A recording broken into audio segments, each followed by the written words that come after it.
Hoy vamos a estar viendo el amor de Dios a través de la Biblia. Lo vamos a estar viendo a través de la Biblia y quisiera narrar algunas historias como para complementar de qué se trata el amor de Dios, ¿verdad? Pero solo hasta el final de esta enseñanza es que les voy a decir el propósito. Por lo cual necesito que me tengan mucha paciencia y me presten mucha atención. Entonces, ¿qué les parece si vamos para empezar? Padre, te queremos dar gracias en el nombre de Jesús por esta mañana. Gracias por todos los que estamos aquí. Y quiero pedirte que nuestro corazón esté dispuesto a ser enseñado por ti, a ser instruido por ti, porque nosotros somos los principales beneficiados. Te pido que, por favor, de mi boca no salga absolutamente nada que pueda deshonrar tu nombre, que pueda decir algo que esté en contra de ti y de lo que tú has establecido. Gracias, Señor, en el nombre de Jesús. Amén. Y amén. Entonces, esta enseñanza la he denominado las 4 etapas del amor de Dios. Por supuesto que hay muchas etapas en el amor de Dios, algunas con más detalles, y pues tardaría mucho tiempo aquí en explicar cada una de las etapas, pero sin embargo voy a explicar 4 más nada. Quiero hacer una pregunta para iniciar con la primera etapa. ¿Cuántos de ustedes, cuando sabían que iban a tener un hijo, se prepararon para esa llegada del niño? ¿Cuántos? ¿Cuántos arreglaron el cuarto? ¿Cuántos prepararon la pañalera? ¿Compraron teteros? ¿Cuántos decoraron el cuarto? ¿Cuántos lo hicieron? Yo no soy la persona más ingeniosa decorando, Carol es la que me instruía. Pero todos nos preparamos para la llegada del niño o del bebé. ¿Por qué hicieron eso? ¿Por qué? ¿Alguien nos obligó a eso? No. Algo similar sucedió con Dios en Génesis. Dios crea un ambiente en Génesis propicio para la llegada de Adán y Eva. Él crea un jardín propicio con todo tipo de alimentos, un ecosistema ideal para la llegada de Adán y Eva. Y eso lo hizo por amor. Muchas veces nosotros tenemos actitudes similares a las de Dios porque somos parte de su creación, pero nos cuesta entender un poco el accionar de Dios. Desde el minuto 1, Dios empezó a mostrar su amor por nosotros. Él prepara un ambiente ideal y perfecto para cuando nosotros lleguemos. Pero ¿qué pasó? Que el amor también se expresa en límites. Y cuando Dios crea a Adán y Eva, le pone un límite. Le dice, sabe que usted puede disfrutar de todo, pero hay un límite. Porque nosotros no dejamos a nuestros hijos hacer lo que ellos quieren. Procuramos poner límites sanos. Y Dios pone un límite sano. Uno solo. ¿Sabe qué? De ese árbol no. De los demás sí. Y los demás árboles no. ¿Qué pasó? Que Adán y Eva decidieron desobedecer a Dios. Y una desobediencia o un pecado simplemente es una falta, una ofensa en contra de Dios. Ellos transgredieron ese mandato que está ahí en Génesis 2:16. ¿Y qué pasa con ellos cuando se dan cuenta de que ofendieron a Dios? Génesis 3:7, por favor, dale. Aquí está haciendo referencia a Adán y Eva. Entonces fueron abiertos los ojos de ambos y conocieron que estaban desnudos. Entonces cosieron hojas de higuera y se hicieron unos delantales. Ellos cayeron en vergüenza. Una pregunta: ¿cómo se siente o cómo nos sentimos cuando nos descubren una mentira? ¿Cómo es ese sentimiento? ¡Qué vergüenza! Y eso que predica el hombre, y eso que sale y evangeliza. ¿Cómo nos sentimos? Nos sentimos avergonzados porque quedamos al descubierto.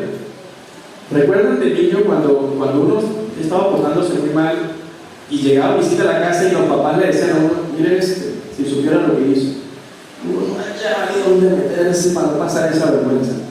Ese es exactamente el sentimiento que tiene Adán y Eva. En el contexto y por el uso de la palabra en otras partes de la Biblia, lo que está hablando es que se sintieron avergonzados de lo que hicieron. Y ellos intentaron, con unas hojitas, cubrir su vergüenza. Intentaron cubrir con unas hojitas su vergüenza, pero no podían. Simplemente no podían.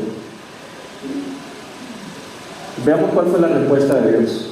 Génesis capítulo 3, versículo 21. ¿Qué hizo Dios? ¿Qué hizo Jehová? Lea qué hizo ahí, por favor. ¿Y Jehová Dios qué hizo?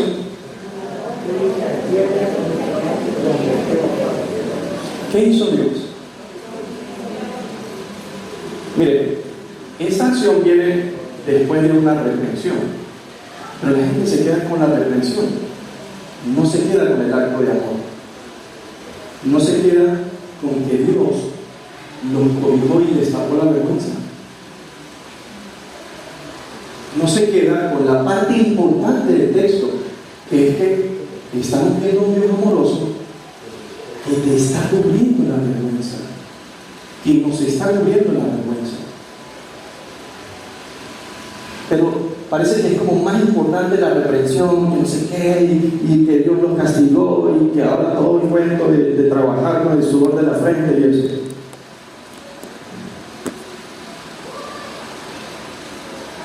Pero lo cierto es que Dios estaba actuando con amor. La siguiente pregunta sería, ¿por qué creen que Dios los sacó del Edén?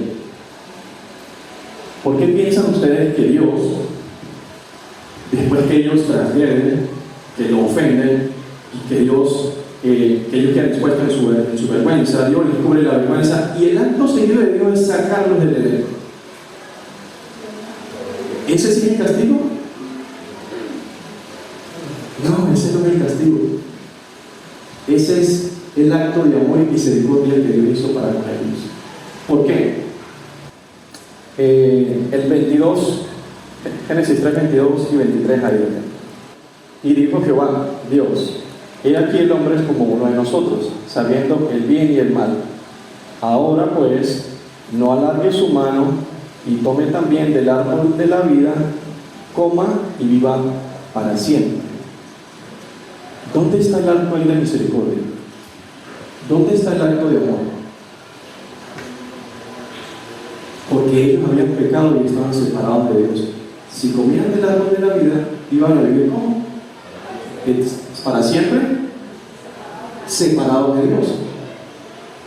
Y Dios dice, para que no vivan separados de mí, yo prefiero sacarlos de ahí, porque ellos pueden agarrar de ese árbol y yo prefiero sacarlos de ahí porque los amo. No fue una reprensión, no fue un castigo, fue un acto de amor. Dios los saca del Edén para que ellos no vivan eternamente separados de Dios, sino que en un futuro esa relación pudiera restablecerse. Y la pregunta es, ¿cómo se llama ese lugar donde van las personas que viven eternamente separadas de Dios? ¿Cómo se llama? Díganlo. Infierno. ¿Dios quería mandarlos allá? No. De hecho, para evitar que fuera allá, los saca del Edén. Los saca precisamente ahí para evitar que vayan allá. Entonces, desde el principio estamos viendo el amor de Dios por todos lados. Les crea un ambiente donde ellos puedan estar bien, como nosotros con nuestros hijos, y establece un límite saludable como nosotros con nuestros hijos. Nuestros hijos nos faltan, viene una represión, pero al final de todo, viene el cobijo y la protección en amor hacia nuestros hijos. Y eso es lo que está haciendo Dios desde el minuto 1. Y esa es la primera etapa del amor de Dios. La segunda etapa,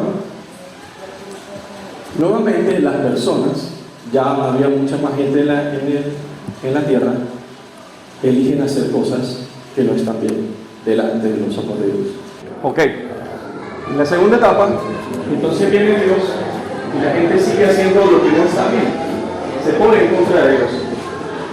Y en el capítulo 6 de Génesis, versículo 5, dice así: y vio Jehová que la maldad de los hombres era mucha en la tierra, y que todo el designio de los pensamientos del corazón de ellos era de continuo hacer el mal.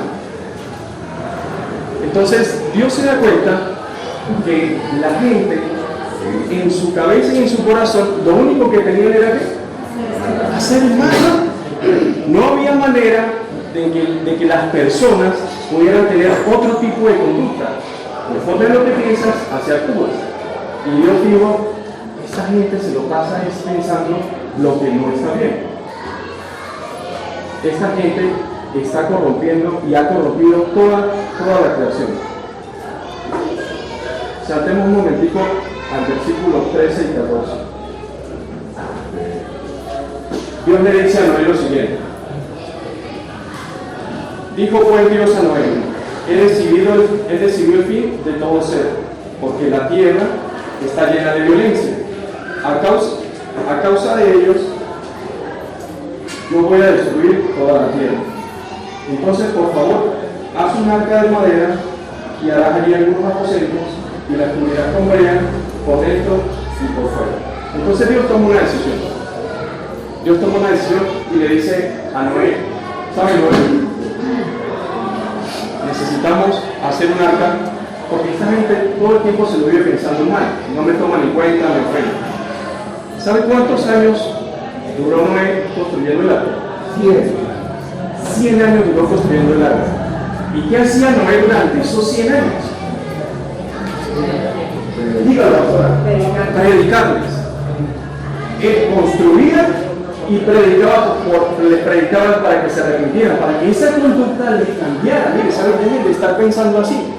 ¿Y cómo sé yo que eso es verdad? Que les predicara. Alguien, por favor, si es tan amable, que busque la segunda carta de Pedro, versículo 2, capítulo 2, versículo 5. Segunda de Pedro 2, 5. Dios tampoco perdonó a la gente malvada que vivía en tiempos de Noé. Más bien, les envió el diluvio y todos murieron. Dios salvó a Noé porque enseñaba a la gente a hacer el bien, y junto con Noé salvó a otras 7 personas. ¿Qué hacía Noé? Enseñaba. Hay otra versión que dice que él era pregonero de justicia. ¿Qué es un pregonero? Una persona que va a anunciar, que va a hablar, y de justicia, la justicia de Dios. Entonces con una mano construía y con otra anunciaba. 100 años diciéndole a la gente, por favor arrepiéntanse. 100 años Dios diciéndole a la gente, ¿saben qué? Por favor, arrepiéntanse, hasta que la puerta del arca se cerró. Dios tuvo tanta paciencia con las personas, 100 años. Dios le mostró su amor por 100 años, amigos. 100 años. 100 años es muchísimo tiempo. Dios con paciencia demostrando su amor. Es demasiado tiempo. Normalmente la gente que habla en contra de Dios, y permítanme hacer un paréntesis aquí para poder ilustrar un poco mejor el amor de Dios. La gente que habla en contra de Dios le conoce poco y nada. Le conoce por referencia, no por experiencia propia. Pocas veces han agarrado la Biblia. Muy pocas veces. Por lo tanto, cualquier referencia que tenga acerca del accionar de Dios está condicionada por el pensamiento de otro. Pero las personas que se preocupan por conocer a Dios se van a dar cuenta de su amor evidente.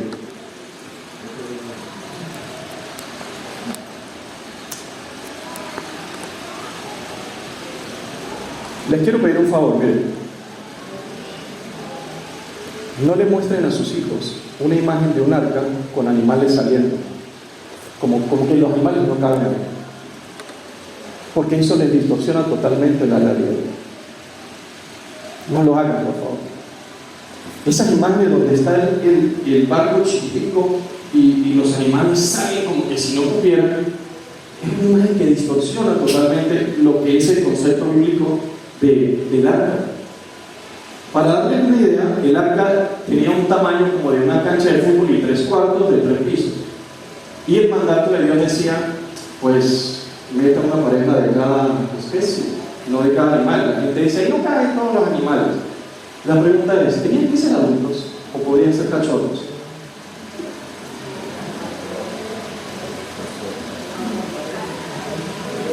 ¿Sabe? Mire, una persona racional que quiere optimizar un espacio no va a meter elefantes adultos. Mete un elefante bebé con una hembra. En vez de meter gallinas, no sé, pavos reales, mete que sean pequeñitos. Eso no optimiza el espacio. Pero la gente que no conoce a Dios se burla de Él, se burla de la inteligencia de Dios. Y en estos 110 voltios no entran kilovatios de sabiduría. No entran, eso es mentira. Entonces la gente dice, ahí no cabían todos los animales. Amigos, no eran todos los animales, era según su especie. Una cosa es la adaptación de las especies y otra cosa es la evolución, que no existe, sino la adaptación. Era un canino, un burro, ya, enviado, cachorrito, se acabó el cuento, a optimizar el espacio. Pero ¿qué hubiese pasado? ¿Qué hubiese pasado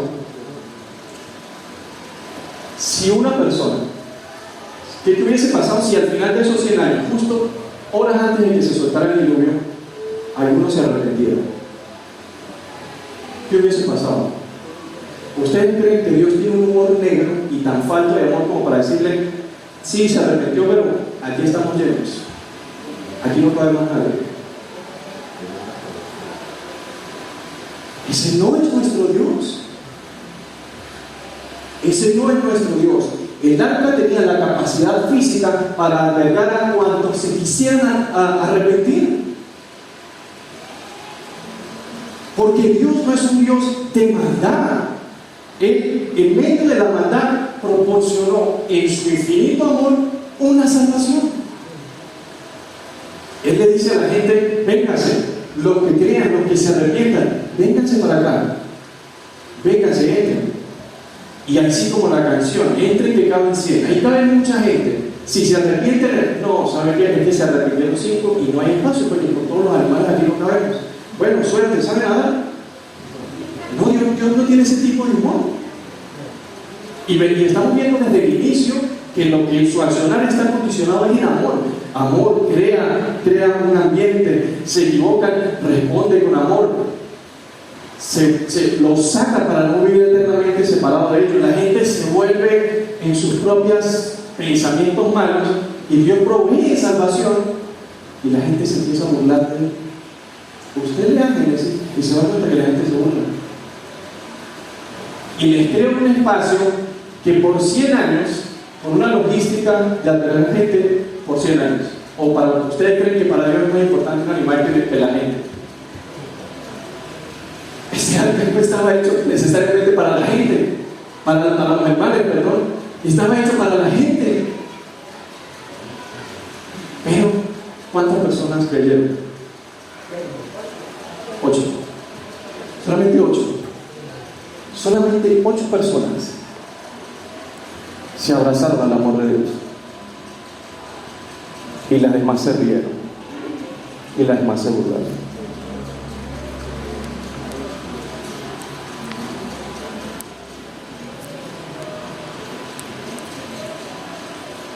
Mire qué dice 1 de Pedro, capítulo 3, versículo 20. Por favor, léalo conmigo. Los que en otro tiempo desobedecieron la paciencia de Dios mientras preparaba el arca,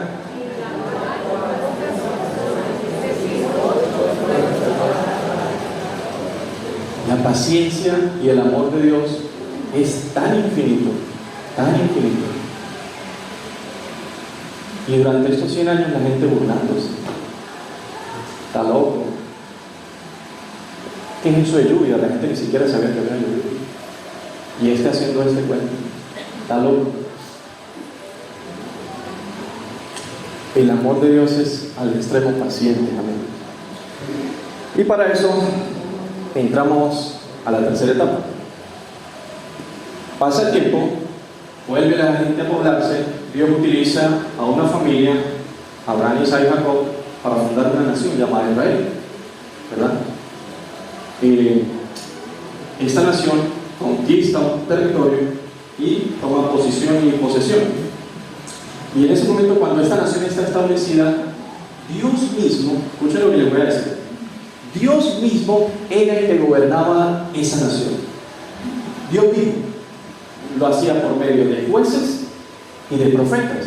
Los jueces tenían como las funciones sociales, como cómo se manejaba la sociedad, si había guerras y no. Y los profetas eran los que anunciaban la voluntad de Dios, lo que debían y lo que no debían hacer, lo que estaban haciendo bien o no.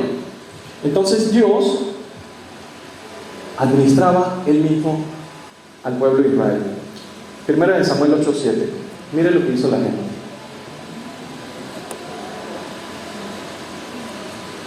Primera de Samuel 8:7. Está Dios hablando con el profeta y juez Samuel. Y dijo Jehová a Samuel: oye la voz del pueblo en todo lo que te digan. ¿Por qué qué? ¿Qué?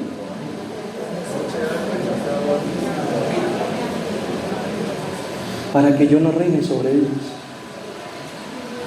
¿Ah? Ya va.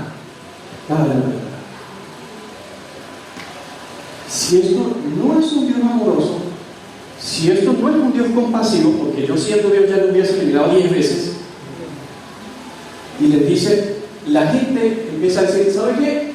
Ya no queremos más a Dios, ya Dios no, necesitamos un rey.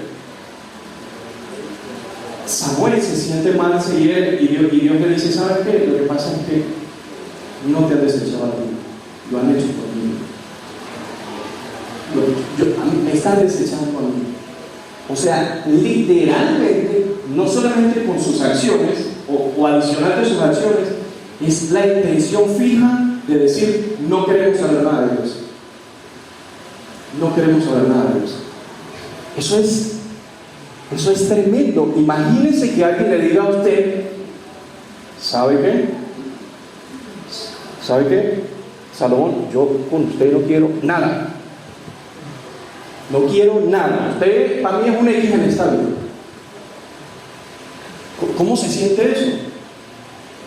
Ay, de verdad, y sin mandármelo a decir con nadie. Ok.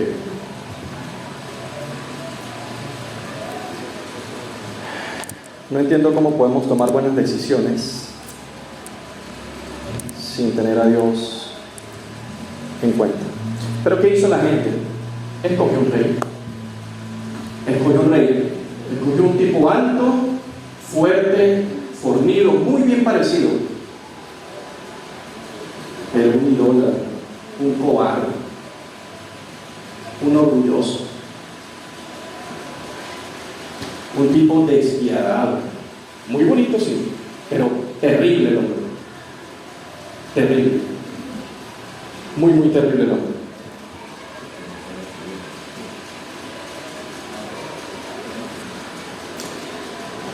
Ese rey se llama Saúl. Hace unos años, hace unos 3 años, una muchacha del equipo de trabajo mío me dice, tiene la confianza y me dice, Pablo, sabes que estoy muy enamorado de alguien, muy enamorada de alguien. De verdad estoy muy enamorada, no sé qué hacer. Y como si yo supiera mucho acerca del amor. Y yo le digo, ¿de verdad que es el indicado? Sí, él es hermoso, él es perfecto. Y yo le dije, pídele a Dios que te muestre su corazón. Y ahí veremos qué tan hermoso es. Y me dijo, tengo miedo de que la verdad no es sencilla y no es fácil. Pero es mejor llorar un poquito que tener el corazón herido todo el día. No les quiero contar cómo terminó ese cuento.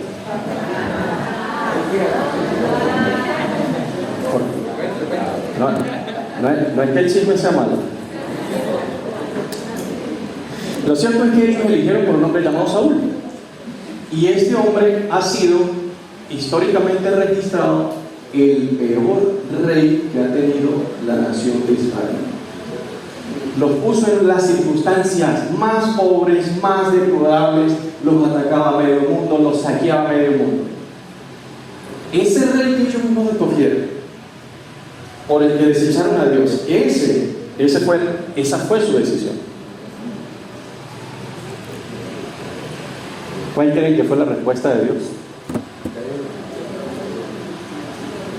¿Cuál creen que fue? Amor y más amor. Es increíble, pero amor y más amor. Por favor, Hechos capítulo 13, versículos 21 y 22.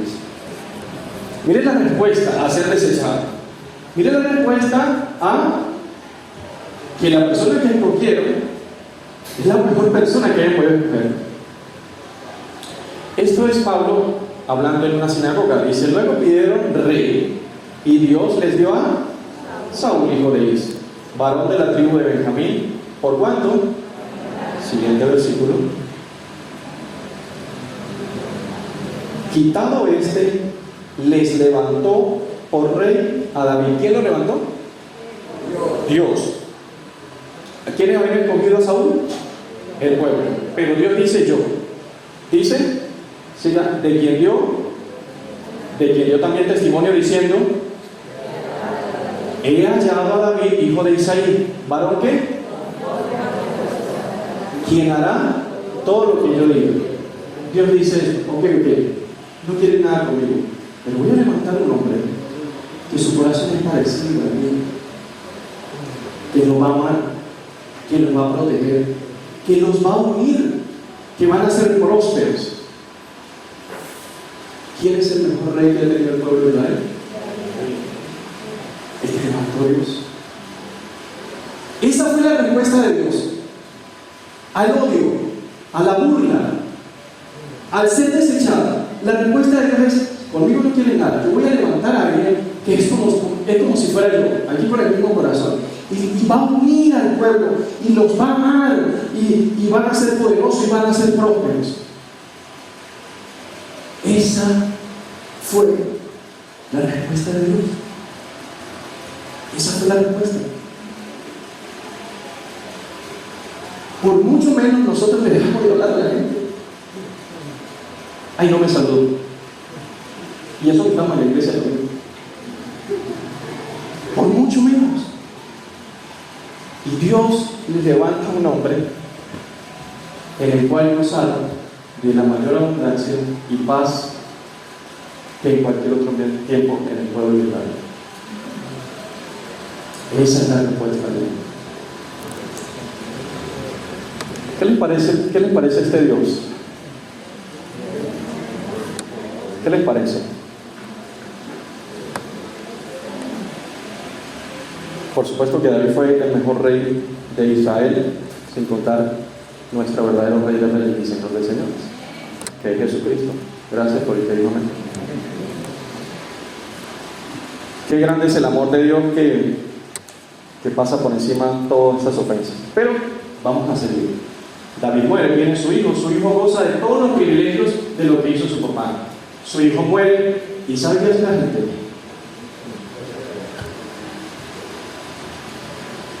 Cambia al Dios que le ha dado por todo desde la existencia por otros dioses. Qué bella manera de responder. ¿Saben qué le sucede a la nación de Israel? Se divide, es saqueada, es llevada a cautiverio. Hay dos reinos, el del norte y el del sur. El del norte ha sido tan terrible que los asirios, cuando los conquistaron, los esparcieron por el todo el mundo y ellos ni saben qué son. Perdieron totalmente su identidad. Para ilustrarle algo, es como que de repente algunos de nosotros emigren a Italia y tengamos un hijo allá.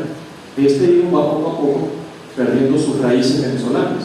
Ya su hijo no tiene nada que ver con Venezuela. Eso fue lo que hicieron los asirios con el reino del norte. Los esparcieron por todos los países que ellos habían conquistado para que perdieran su identidad. Lo peor que le puede pasar a alguien que no tiene identidad no es nada, no es nadie. Y el reino del sur también se fue cautivo. también se fue cautivo, pero Dios, en su infinito amor, a un remanente les permitió regresar, con el único propósito que por favor dieran a conocer al Dios verdadero y que ellos pudieran ser una nación santa. ¿Sabe qué hizo lo que se conoce como los judíos, la nación judía?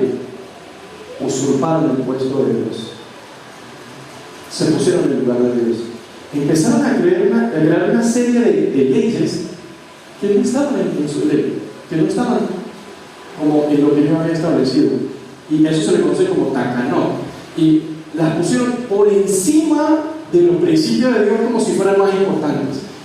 La respuesta de Dios habernos sacado del cautiverio es decirle a Dios: nosotros somos mejor que usted,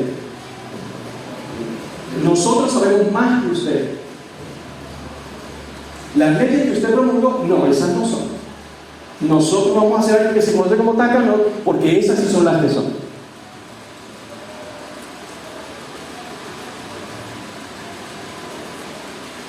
¿Cuál fue la respuesta de Dios? Entramos a la cuarta etapa, la mayor expresión de amor que jamás en la historia se ha registrado. Esa fue la expresión, esa fue la respuesta de Dios. Esa fue la respuesta de Dios. Dios entendió, no, Dios no entendió, Dios lo sabe todo ello.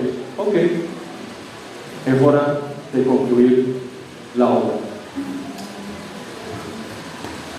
Romanos capítulo 5, versículo 8.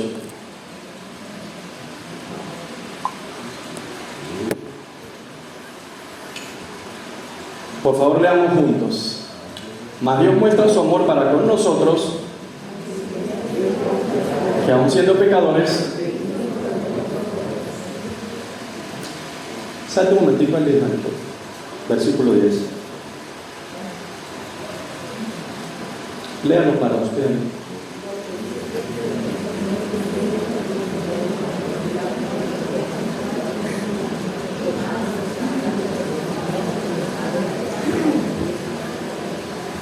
Pregunta: ¿quién era enemigo de quién?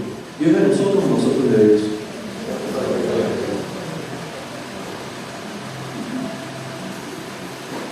Enemigos de Dios. A través de la historia, totalmente enemigos de Dios. Totalmente enemigos de Dios. ¿Y cuál fue la respuesta de Dios? Le voy a hacer una pregunta.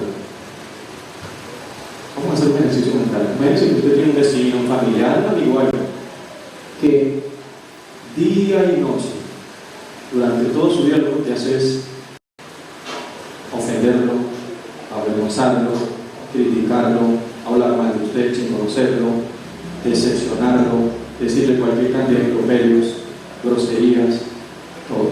Y usted lo único que está intentando es: vamos a ser amigos. Mire, ¿por qué no tengo una parrilla aquí? Yo compro todo, tranquilo. ¿Sabe? Vamos a jugar fútbol. Estoy intentando eso, y esta persona haciendo esto día y noche. La pregunta sería: ¿daría su hijo para ser amigo de esa persona? ¿Usted sería capaz de sacrificar a su hijo para poder ser amigo de esa persona? No, ni usted ni yo. Ni usted ni yo. Ahora lea Juan 3:16, por favor. Ahora, por favor, leamos Juan 3:16. Porque de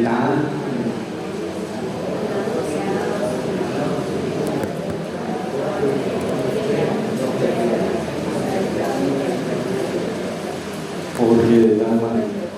¿Sabe qué es de tal manera? A través de toda la historia. A través de todos los tiempos. Dios nos amaba, que no podía hacer otra cosa que decir: ok, no creo que no hay otra expresión de amor más grande que mi hijo dé la vida por ustedes para que usted y yo podamos ser amigos. No hay otra forma, no hay otra manera.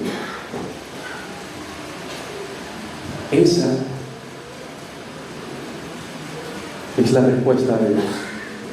Y sabe que me molesta y me contraría cuando los deos, cuando las personas dicen, pero ese Dios sí es tonto, pero ese Dios hasta es estúpido. Todo lo que le han hecho, si de verdad existiera Dios, ya nos hubiese aniquilado. No, resulta que Dios no es tonto ni estúpido. Primera de Juan capítulo 4 versículo 8, por favor. Y hasta está en una canción.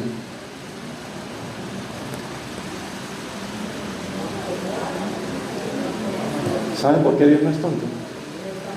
Porque Dios es amor. Esa es la verdad. Gracias. Si es para Dios, eres mejor que Él.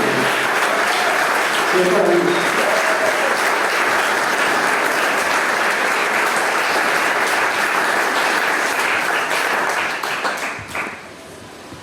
El propósito de esto, para finalizar,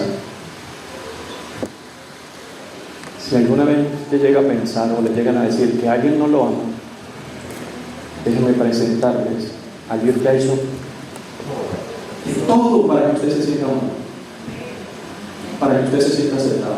Déjenme presentarles al Dios que con evidencia, que con hechos tangibles le ha demostrado que lo ama de una manera que no importa lo que usted haya hecho, no importa, literalmente no importa lo que usted haya hecho, porque hemos visto todo lo que la gente ha hecho a través de la historia, lo hemos visto, y nos ha dejado de amar. No nos ha dejado de amar, no nos ha dejado de amar. No importa lo que usted haya hecho en su vida, el amor de Dios está con los brazos abiertos, esperándonos cada día para acercarnos hasta que venga su Hijo por segunda vez. Hasta ese momento va a estar el amor de Dios disponible y mucho más allá. Les digo algo, llevamos 2000 años desde que Jesucristo vino diciéndole, por favor, decía Pablo, ruegue, por favor, ¿sabe qué? Reconcíliese con Dios. Por favor, ¿sabe qué? Ame a Dios, obedézcale. Porque al igual que con el arca, en algún momento, no es que Dios se le acabe la paciencia, es que el tiempo se agota. Nunca piense que está solo, que alguien no lo ama, que alguien no le demuestra amor. Si se lo han hecho creer, le voy a decir que le engañaron, porque usted tiene a su disposición el Dios más amoroso de la historia. Cierre sus ojos, queremos. Ay, Señor, cuán difícil para mí es hablar de tu amor y no llorar. Es muy difícil. Es muy difícil. Gracias. Muchas gracias. Gracias por no responder conforme a mis actitudes y a mis acciones. Gracias por ser tú. Gracias por ser amor. Gracias por amarme y por amarnos al extremo, Señor. Gracias porque desde el día 1 preparaste todo para nuestra llegada. Gracias. Gracias porque aunque la respuesta haya sido ofensa, negación, ignorarte, tu respuesta ha sido amor. Gracias, Señor. Gracias. Si tu amor no fuera una realidad, yo no estuviera aquí parado. Gracias. Gracias por tanto amor. Por favor, ayúdanos a corresponder a ese amor. Sé que no puedo amar de la misma manera que tú amas, pero ayúdanos a corresponder a ese amor. Ayúdanos, por favor. Señor, tenemos la capacidad de hacerlo, porque si no tú no hubiese puesto como mandamiento, amarás a Dios por sobre todas las cosas. Si no tuviéramos la capacidad de amarte, ese mandamiento no tuviera ningún sentido. Pero por la misma capacidad que nos diste al crearnos, es que yo te pido y